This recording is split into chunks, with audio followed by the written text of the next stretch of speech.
사랑하는 성도 여러분, 찬송가 357장 우리 힘차게 부르도록 하겠습니다.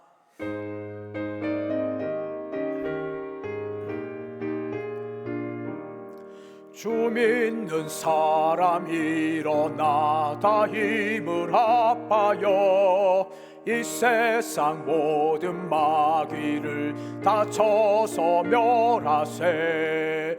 저 앞에 오는 적군을 다 싸워 이겨라. 주 예수 믿는 힘으로 온 세상 이기네. 믿음이 이기네. 믿음이 이기네. 주 예수를 믿음이 온 세상 이기네. 온 인류 마귀 괴율로 큰 죄에 빠지니 진리로 띠를 띠고서 늘 기도드리세. 참 믿고 의지하면서 겁없이 나갈 때 주 예수 믿는 힘으로 온 세상 이기네. 믿음이 이기네. 믿음이 이기네. 주 예수를 믿음이 온 세상 이기네. 끝까지 이긴 자에게 이 옷을 입히고 또 영생 복을 주시니 참 기쁜 일일세.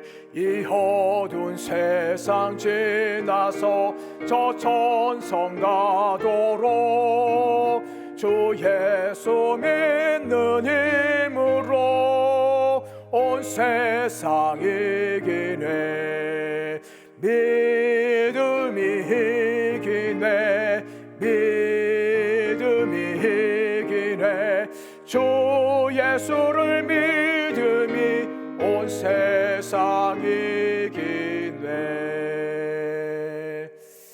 하나님 말씀은 신약성경 베드로전서 3장 13절에서 17절 말씀입니다. 베드로전서 3장 13절에서 17절 말씀입니다. 우리 함께 성경과 잠을 보시고 함께 읽겠습니다. 시작. 또 너희가 열심으로 선을 행하면 누가 너희를 해하리요. 그러나 의를 위하여 고난을 받으면 복 있는 자니 그들이 두려워하는 것을 두려워하지 말며 근심하지 말고 너희 마음에 그리스도를 주로 삼아 거룩하게 하고 너희 속에 있는 소망에 관한 이유를 묻는 자에게는 대답할 것을 항상 준비하되 온유와 두려움으로 하고 선한 양심을 가져라. 이는 그리스도 안에 있는 너희의 선행을 욕하는 자들로 그 비방하는 일에 부끄러움을 당하게 하려 함이라.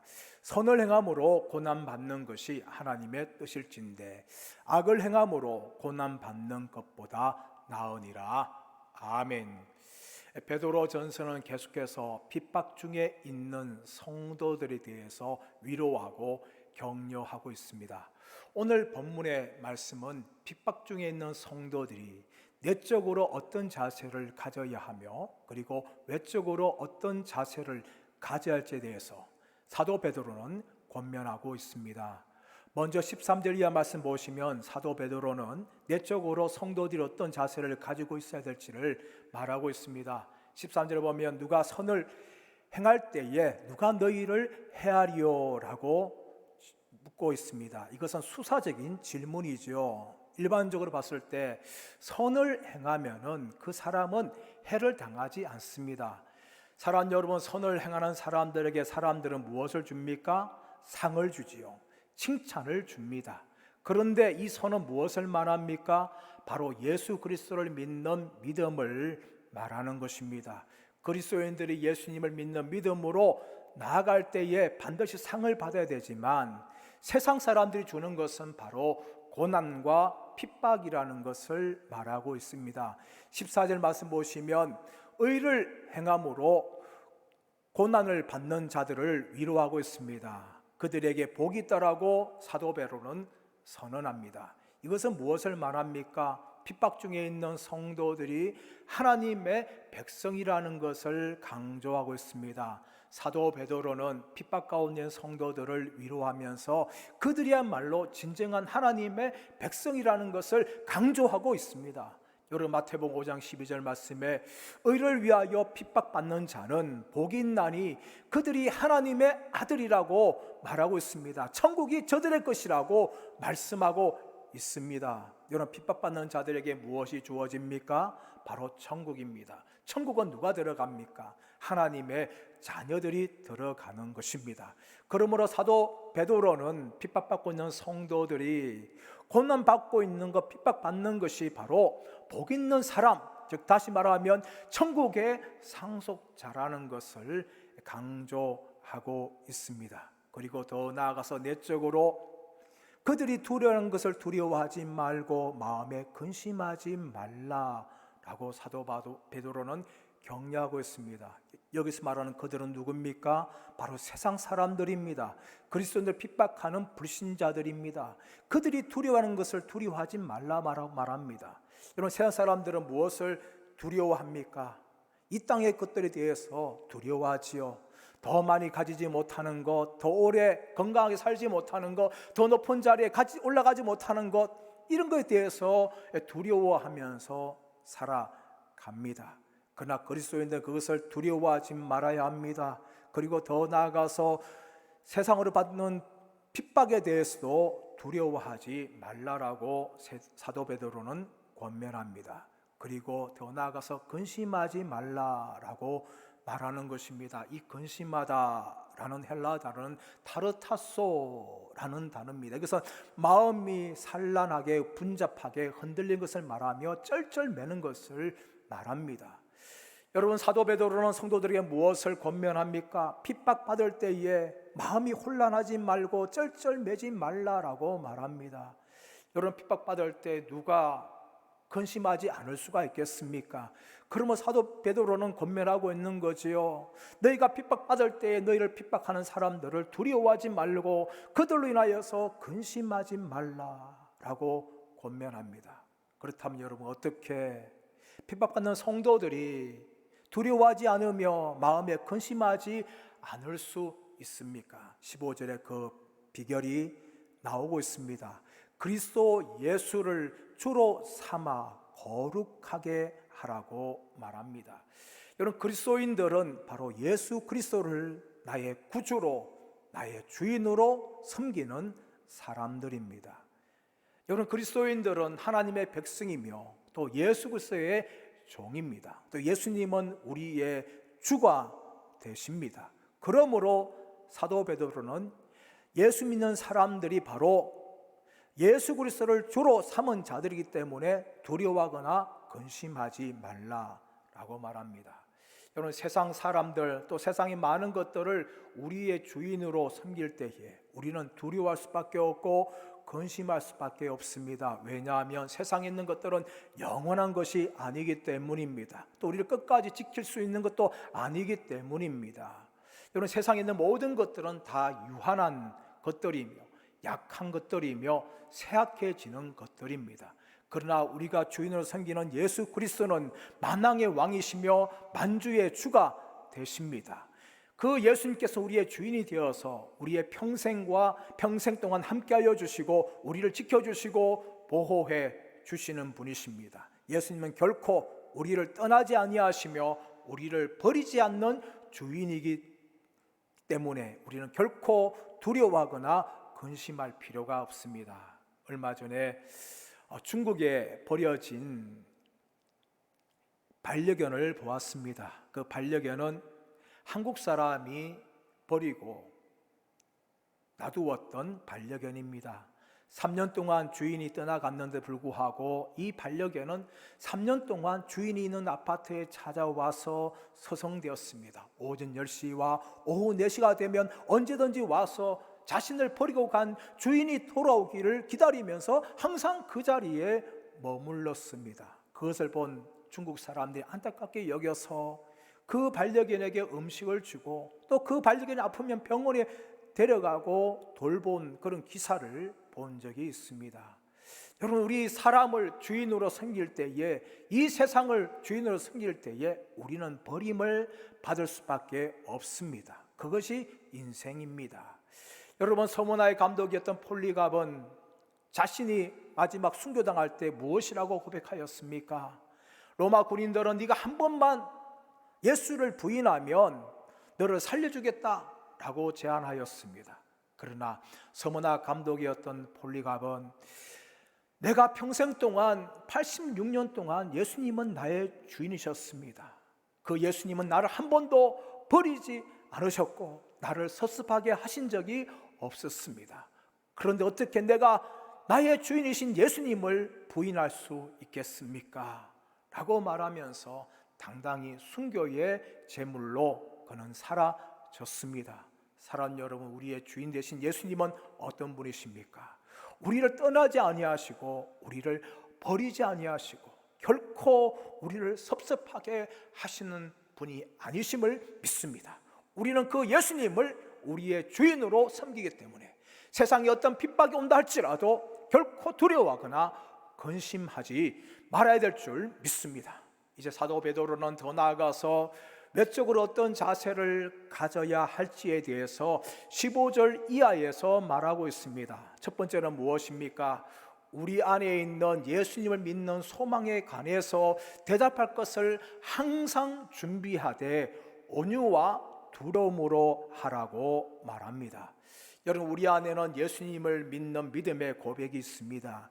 이 고백에 대해서 사람들이 궁금해할 때에 또는 우리를 이 믿음에 대해서 핍박할 때에 우리는 그 사람들에게 대답할 것을 항상 준비하고 있어야 합니다. 우리는 당당하게 대답을 해야지만 한편으로는 온유하게 대답을 해야 합니다. 예수님을 믿는 것이 진리지만 우리 일방적으로 또 큰 소리로 그렇게 증거해서는 안 됩니다. 불신자들의 우리 안에 있는 믿음을 고백하면서 우리는 온유하게 고백을 해야 합니다.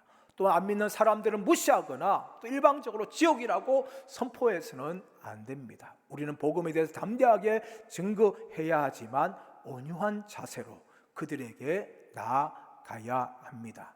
또 한편으로는 두려움을 가지고 있어야 합니다. 왜냐하면 우리가 전하는 복음은 구원의 소식을 전하는 것입니다.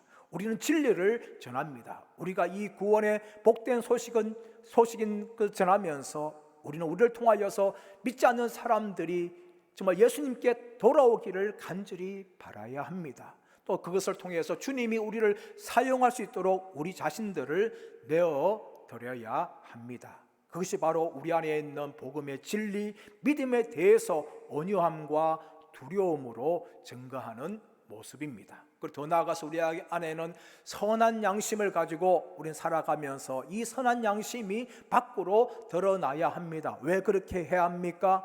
여러분, 불신자들이 우리를 비방할 때에 그들로 하여금 부끄러움을 당하게 하기 위함입니다.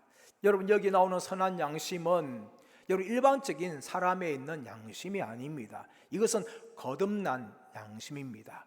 예수님을 믿는 사람들이 새로운 피조물로서 갖는 양심입니다. 이것은 세상적인 것이 아닙니다.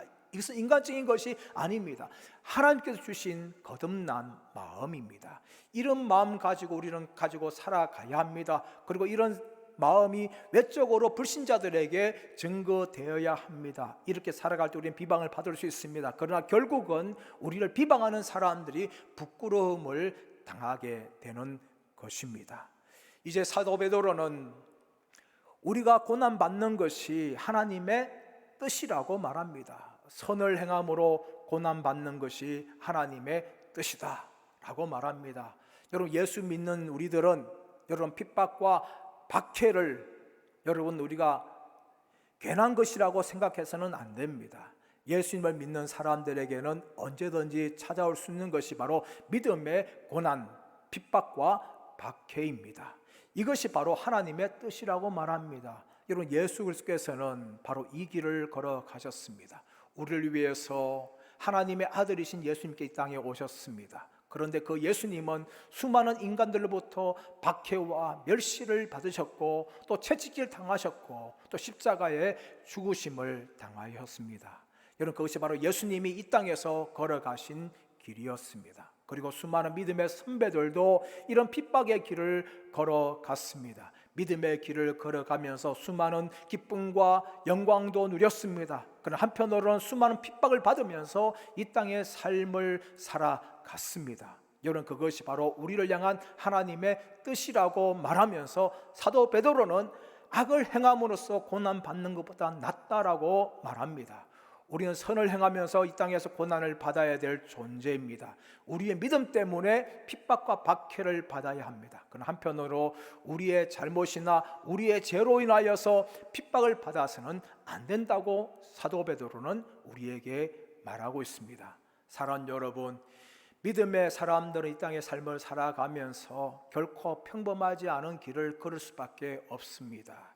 이 땅의 삶을 살아가면서 우리에게는 어쩌면 믿음의 많은 핍박들이 우리를 기다리고 있고 또 지금도 우리는 그것을 통과하고 있는 분들이 많습니다. 그러나 여러분, 그것은 하나님의 뜻입니다. 또한 그것을 통하여서 바로 복음이 증거되어지고 또 불신자들이 우리를 두려워하게 된다고 사도 베드로는 격려하고 있습니다. 저와 여러분, 이 믿음의 길을 끝까지 잘 달려가시기를 축복합니다.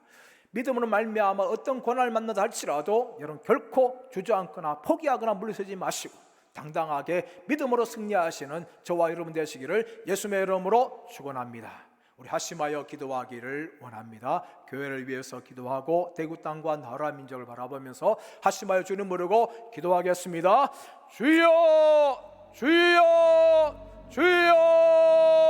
하나님 아버지, 우리 생명교회 주님이 함께하여 주시기를 원합니다.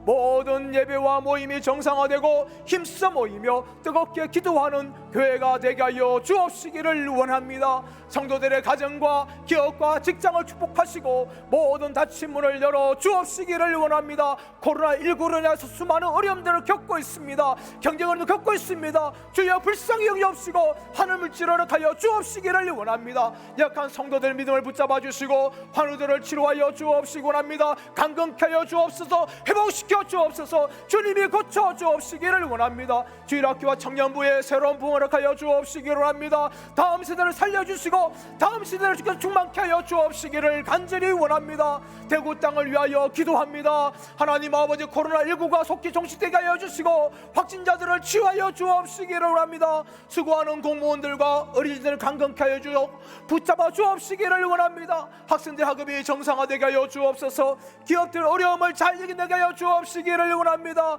대구에 있는 모든 교회들의 예배가 정상화되게 하여 주옵시고 예배의 감격을 누리게 하여 주옵시고 힘써 모이게 하여 주옵시기를 원합니다. 나라 민족을 위해서 간절하게 기도합니다. 코로나19 확산되지 않도록 주님이 이 나라를 지켜주시고 주께서 긍휼을 베풀어 주옵시기를 원합니다. 북한과의 관계가 속히 안정되게 하여 주시고 이 나라 민족 가운데 자유평화 통일이 되게 하여 주옵시기를 원합니다. 하나님 아버지, 차별 금지가 땅법들이 국회를 통과하지 않도록 막아 주옵시기를 원합니다. 한국교회가 복음의 능력을 회복하고 뜨겁게 예배드리며 힘써 모이게 하여 주옵시고 이 나라 민족과 세계 일방을 향한 축복의 통로가 되게 하여 주옵시기를 간절히 원합니다. 주님의 역사하여 주옵소서. 하나님 아버지, 감사합니다. 우리가 이 땅에서 믿음의 길을 걸어갈 때에 우리에게는 믿음을 향한 핍박이, 고난이 찾아옵니다. 하나님, 이 핍박을 향하여 우리가 결코 물러서거나 또 주저하지 않게 하여 주시고 우리의 믿음을 담대하게 해 주십시고 기꺼이 이 고난을 당하면서 믿음의 길을 끝까지 달려갈 수 있도록 함께하여 주시기를 원합니다. 주님, 우리는 연약한 존재입니다. 우리의 힘으로 이 길을 걸어갈 수 없습니다. 주님의 능력의 팔로 우리를 붙잡아 주시고 불같은 시험을 당한다 할지라도 끝까지 승리하는 역사가 있게 하여 주옵시기를 간절히 원하옵고 감사와 찬양을 드리며 존귀하신 주 예수 그리스도의 이름으로 기도드리옵나이다. 아멘. 사랑하는 여러분, 이 믿음의 길에서 물러서지 않고 끝까지 승리하시는 저와 여러분 되시기를 축복합니다. 감사합니다.